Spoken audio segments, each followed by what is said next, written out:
तो हेलो भाइयों, कैसे हो आप सभी। उम्मीद है आप सभी बहुत अच्छे होंगे। तो आरआरबी ग्रुप डी के एवरेज और एलजीएम चैप्टर के जिस टाइप के क्वेश्चन आपके एग्जाम में पूछे जा रहे हैं, जितने भी मुझे पता चले हैं, वो मैं सभी क्वेश्चंस आपके लिए लेकर आ गया हूँ। उम्मीद है आपको ये लेक्चर बहुत पसंद आएगा। पहले तो आप अपने आप अटेम्प्ट करना, उसके बाद सॉल्यूशन देखना, ठीक है ना। तो चलिए शुरू करते हैं एवरेज और एलसीएम एचसीएफ चैप्टर के। देखिए, 23 संख्याओं का औसत 81 है, ठीक है।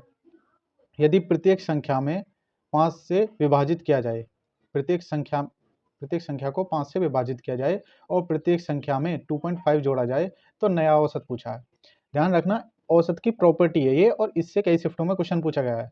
औसत की प्रॉपर्टी कहती है यदि आप किसी संख्या में कुछ गुणा करो, मतलब प्रत्येक संख्या में कुछ गुणा कर दो, तो औसत से आपकी उतनी, मतलब औसत भी आपका उतना ही गुना हो जाएगा। और यदि आप प्रत्येक संख्या में कुछ भाग कर दो, तो औसत में भी उस संख्या का भाग हो जाएगा।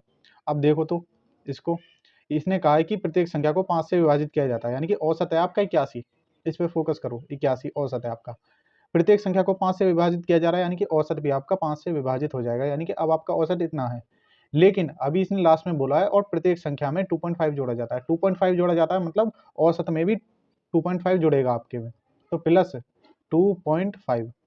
तो इसे हम कैसे करेंगे, 81, ये 5 से भाग दो, 5 से कटेगा 16 पंजे 80, तो बचेगा 1 पॉइंट लगा के 0, फिर 5 2 ना 10, तो 16.2 प्लस 2.5, यानी कि 16 2 18, 0.5 8 2 7, 18.7 आपका आंसर हो जाएगा, ठीक है। तो यानी कि एवरेज की प्रॉपर्टी आपको पता होनी चाहिए कि एवरेज की प्रॉपर्टी क्या होती है।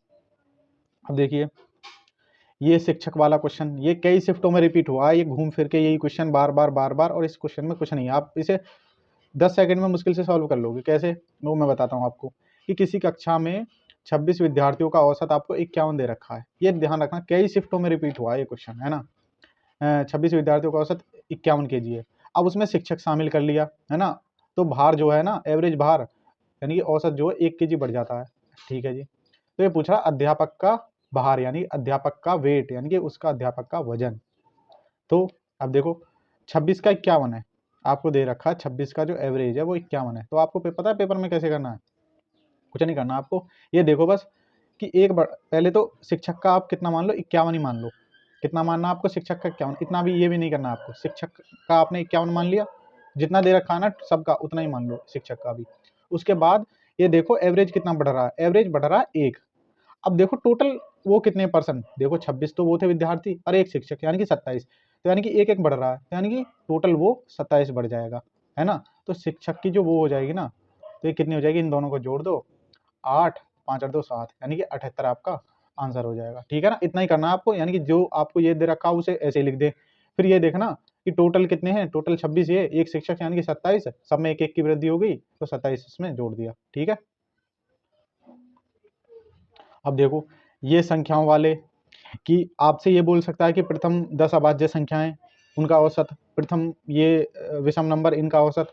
तो इस टाइप के क्वेश्चन आपसे कैसे भी पूछ सकता है। तो आपको नॉलेज होनी चाहिए कि हाँ, संख्याओं की क्या भाज्य संख्या किन्हें कहते हैं, वो किन्हें कहते हैं, है ना। तो अब ये पूछा है प्रथम 200 प्राकृतिक संख्याओं का औसत ज्ञात कीजिए। अब आपको एक फॉर्मूला याद होना चाहिए। देखिए, औसत बराबर पहले तो होता क्या है, ये आपको पता होना चाहिए। क्या होता है बताओ, एवरेज बराबर होता है सम अपॉन नंबर, है ना। सम अपॉन नंबर, यानी कि जोड़ बटे कितने ऑब्जर्वेशन है, यानी कि कितने प्रेक्षण है। अब देखो, 200 प्राकृतिक संख्याओं का योग का फॉर्मूला क्या होता है, यानी कि हमें सम निकालना है। अभी योग क्या होता है, वो होता है, देखो प्राकृतिक संख्याओं के सम का फॉर्मूला होता है n इंटू एन प्लस 1/2। ये आपको याद होना चाहिए, ठीक है। तो अब ये 200 है पद, है ना, प्रथम 200। अब ये 200 प्लस 1, 201/2, यानी कि ये जो आ गया हमारा, ये जो है ये हमारा सम आ गया, 200 प्राकृतिक संख्याओं का सम आ गया।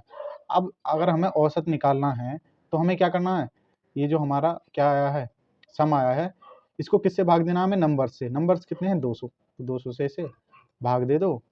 आपका ये इससे ये कट गया, तो 2 से इसे भाग दो, ये 100.5 आपका आंसर हो जाएगा। जब 201 को 2 से भाग दोगे तो 100.5 आपका आंसर हो जाएगा। आपको ये चीज़ पता होनी चाहिए, ठीक है ना। और आपको एक दो चीज़ और पता होनी चाहिए, वो मैंने आगे लिख दी है। क्या क्या, अब देखो इधर कि एक तो n प्राकृतिक संख्याओं के सूत्र का फॉर्मूला क्या क्या होता है। देखो, n प्राकृतिक संख्याओं का योग आपको पूछा हो, तब ये फॉर्मूला लगाना, n इंटू एन प्लस 1/2, यदि उनके वर्गों का योग पूछा हो कि 1 square plus 2 square plus 3 square n square, तो ये n plus 1 into 2n plus 1/6। ऐसे यदि घन हो तो ये वाला formula n into n plus 1/2 का होल स्क्वायर। ये तीनों फॉर्मूले रट लेना, इनसे क्वेश्चन आपकी शिफ्ट में पूछा जा सकता है, किसी भी शिफ्ट में। और ये प्राइम नंबर्स लिखे हैं मैंने, है ना, क्योंकि अभाज्य संख्याओं से क्वेश्चन आपकी शिफ्ट में पूछे जा रहे हैं। तो 100 तक अभाज्य संख्या जो भी हैं वो इसमें जो ये मैंने कलर कर रखा है ना, ये सभी ये अभाज्य संख्याएं, जैसे 5, 7, तो इनको आपको हाथों पर रटी होनी चाहिए ये सारी की सारी, ठीक है ना। इन पे बेस्ड एक क्वेश्चन भी आया था, अभी मैं वो आगे कराने वाला हूँ। देखो, अब देखो ये पूछा गया है, प्रथम 5 विषम अभाज्य संख्याओं का औसत ज्ञात कीजिए। अगर आपको अभाज्य संख्याएं नहीं पता है तो इस क्वेश्चन को कैसे कर दोगे आप। तो यानी कि अब वो भी एक चीज़ और है, इसमें विषम होनी चाहिए, है ना। अभाज्य संख्या तो 2 से शुरू होती है, लेकिन 2 क्या विषम है? नहीं है। तो हम किससे शुरू करेंगे? 3 से। 3 के बाद 5 के बाद 7 के बाद 11 के बाद 13, ठीक है ना। अभाज्य कितनी होगी? 5 होगी ना। हम अब ये क्या करना, इनका औसत ज्ञात करना। औसत ज्ञात करने के लिए पहले सम करो, यानी कि जोड़ दो इन्हें। जोड़ोगे कितना? 13 और 7 20, 20 और 5 25 और 3 28 और 10 38 और 1 39, यानी कि आपका ये टोटल 39 हो गए। सम कितना हो गया? 39। संख्या है 5, तो 5 से डिवाइड कर दो।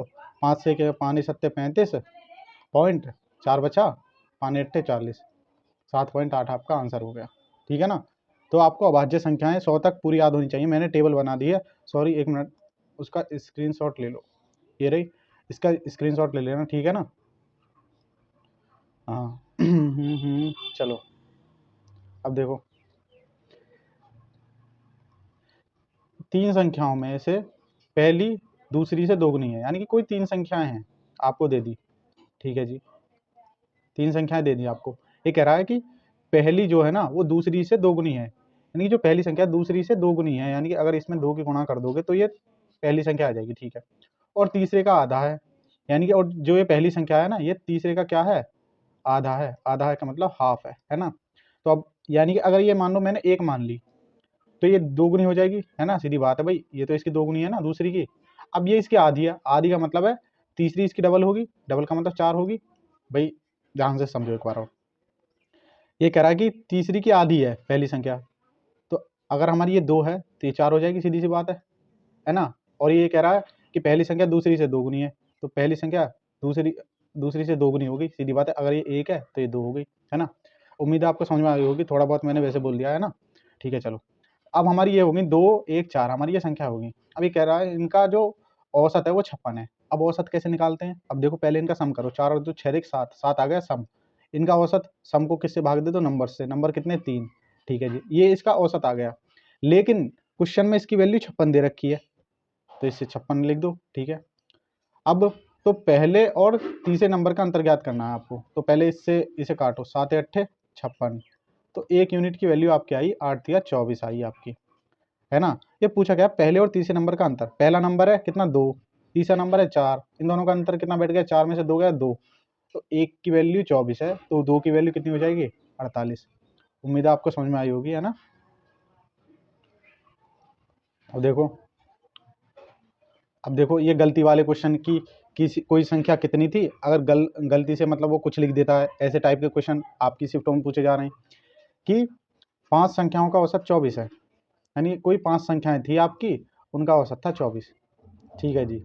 अभी क्या यार, बाद में पता चला कि एक संख्या 18 की जगह 48 लिख दी, यानी कि वो लिखनी तो 18 थी, है ना, अब वो 48 लिख दी हमने।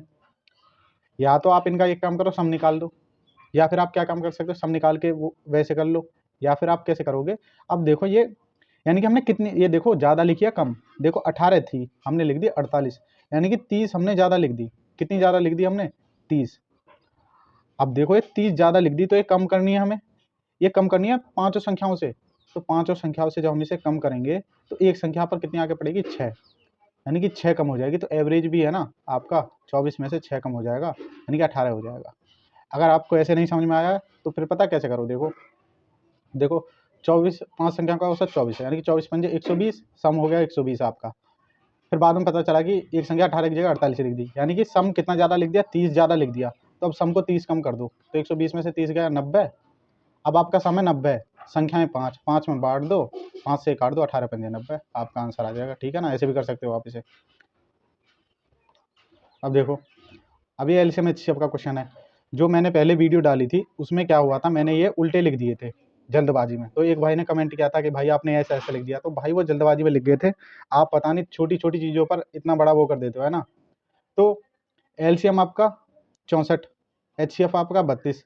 यदि पहली संख्या 32 है तो दूसरी संख्या क्या होगी।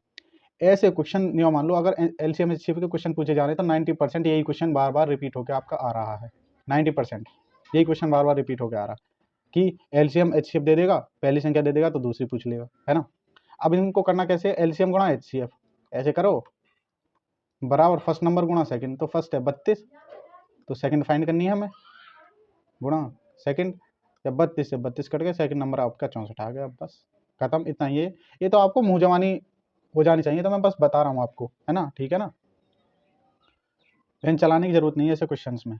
अब देखो ऐसे क्वेश्चन, ये भी एलसीएम एचसीएफ का आसान क्वेश्चन है। एलसीएम एचसीएफ से ज़्यादा आपके हार्ड क्वेश्चन नहीं बन रहे, है ना। तो दो संख्याएं जो है 7:8 के अनुपात में है। अब इतनी आप एक चीज़ जानते हो कि यदि एक ये संख्या ए, एक ये संख्या बी, ठीक है जी, यदि इनका आप औसत, वो क्या नाम है, औसत कह रहा हूँ मैं, रेशियो निकालोगे, तो अगर इनका रेशियो निकालोगे कट पिट कर, तो जो है ना ये संख्या कट पिट कर जो बचती हैं, इनमें से एचसीएफ बाहर आ जाता है आपका, एचसीएफ बाहर आ जाता है यदि आप इनका रेशियो निकालने लग जाओ। क्योंकि एक एक चीज़ और आपको याद पता होनी चाहिए, एलसीएम बराबर क्या होता है, एचसीएफ गुणा 1 गुणा 2। ये 1 गुणा 2 ये क्या है, ये वो हैं रेशियो के, वो जो आपस में कॉमन नहीं है ना, ठीक है जी। अब ये 7 और 8 है, क्या नाम है, 7 व 8 के अनुपात में है ना, तो अब इनका एचसीएफ 7 है। अब इनका सम पूछा है तो इन्हें जोड़ दो, 8 7 15, 15 गुणा 7 बराबर कितना हो गया, 105। 105, 15 7 105, ठीक है ना। अब देखो ये घंटियों वाला प्रश्न, ये रेलवे का पहले से ही फेवरेट रहा है घंटियों वाला, इस बार भी पूछा गया ये कि 6 घंटियां बजी एक साथ, कितने कितने अंतराल पर, 3 second, 4 second, 6 second, 7 second, 8 second, 12 second के अंतराल पर बजती हैं, तो कितने सेकंड बाद वे फिर से मतलब एक साथ बजेंगी। अब ये पूछा है आपसे, एक बात बताओ, ऐसे क्वेश्चन में क्या निकालेंगे आप, एलसीएम, यानी कि फिर से उस पर मिलाना है आपको, तो एलसीएम निकालो। एलसीएम देखो, अब ये तो 3 हो गया, 4 को हम क्या लिख देंगे, 2 का स्क्वायर, 6 है, 6 को क्या लिख दें, 2 गुणा 3, मैं ब्रेक करके लिख रहा हूँ, ठीक है ना। 6 के बाद 7 को यूँ लिख दो, 8 है 2 की पावर क्यूब, 12 है, 4 तिया 12, यानी कि 3 गुणा 2 का स्क्वायर। अब इसमें से देखो हाईएस्ट पावर कॉमन ले लो, 2 की पावर कितनी है, 3, तो 2 की पावर 3 यानी कि 8 हो गया ये तो, और 3 की पावर हाईएस्ट कितनी है, 3 की पावर 1 ही, यहाँ पर देखो ये रही ना, 3 की पावर तो हाईएस्ट 1 ही है, 3 और 1 7, तो ये कितना आंसर हो गया आपका, 8 7 56, 56 गुणा 3, 6 तिया 18, 8 1 5 तिया 15 1 16, 168, 168 आपका आंसर हो जाएगा, ठीक है ना। अब देखो क्या करना है, एलसीएम के ऐसे क्वेश्चन ये आपको खुद कमेंट में आंसर करना है इसका एक तो, और एक ये वाला क्वेश्चन, इसका एचसीएफ निकालना आपको, कमेंट में इसका भी आंसर देना। मैं इसका बता देता हूँ आपको कैसे करना। देखो ये 12/5 है, ये 14/15 है, ये 16/17 है, तो ऊपर ऊपर वाले जो है ना उनका तो निकाल दो एचसीएफ। अगर एचसीएफ पूछे तो ऊपर वालों का एचसीएफ और नीचे वालों का एलसीएम, और एलसीएम पूछे तो ऊपर वालों का एलसीएम और नीचे वालों का एचसीएफ निकालते हैं। तो इसमें क्या करना है आपको, भाई एचसीएफ पूछा तो ऊपर ऊपर वाले जो है जैसे 12 14 16 इनका निकालना है आपको एचसीएफ, और नीचे वाले जो हैं 5 15 17 इनका निकालना है क्या, एलसीएम। इससे आपको ये क्वेश्चन इन दोनों का रिप्लाई देना, इसको मैं बता देता हूँ कि 11वें को कि इसका एचसीएफ क्या होगा। एचसीएफ का मतलब है भाई जो सब में कॉमन आ जाए, जो सब में कॉमन हो, हाईएस्ट कॉमन। अब देखो एक्स की पावर यहाँ 1 है, यहाँ 2 है, यहाँ 3 है, इन तीनों में से एक्स की हाईएस्ट पावर क्या कॉमन आ सकती है, बताओ आप। एक्स की हाईएस्ट पावर एक्स की कॉमन एक ही कॉमन आ सकती है, मतलब क्योंकि भाई ये सबसे छोटी। अब ऐसे देखो वाई, ये वाई की पावर 3 है, ये वाई की पावर 1 है, वाई की पावर 4 है, इसमें सबसे मतलब ज़्यादा कॉमन क्या आ सकती है, जो हाईएस्ट पावर है वो वाई ही है, यानी कि वाई की पावर 1। तो यानी कि आपका आंसर यही है एक्स वाई, इसका एचसीएफ। अगर एलसीएम पूछता, ये नहीं पूछता, आपसे पूछता एलसीएम बताओ, एलसीएम में क्या लेते आप, ज़्यादा से ज़्यादा, यानी कि ज़्यादा से ज़्यादा क्या है, ठीक है ना। उम्मीद है आपको ये पसंद आया होगा। अगली मतलब टॉपिक की वीडियो में जल्दी डालूंगा, है ना, तो चैनल को सब्सक्राइब कर लें जो नए हैं, ठीक है ना।